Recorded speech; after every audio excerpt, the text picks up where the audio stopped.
The Idaho Fish and Game set up this trap with a goal of rounding up 70 elk cows and calves. We built about a half mile of 8-foot tall wings that led to the corral trap. But the Idaho Fish and Game managed to capture just 16 elk near Little Camas in Elmore County. But that certainly wasn't for a lack of effort. They used a helicopter and a crew of ATVs to attempt to corral the elk into this trap. These elk have been pretty intensively managed for the last 4 years.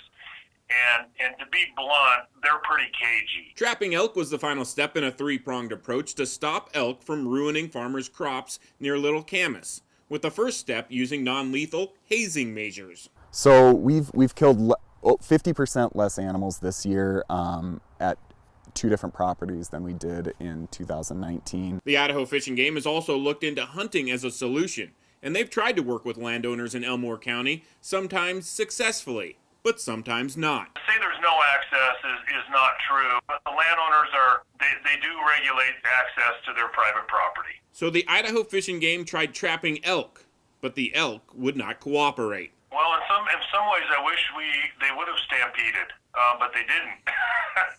We would start with a group of 50 elk, for example, and by the time you got them close to the trap site, you were lucky if you were dealing with 1 or 2 elk. But during the process, no elk or Fish and Game personnel got injured. They tagged the elk and transported the elk to Bear Valley, west of Stanley. They were released on public property.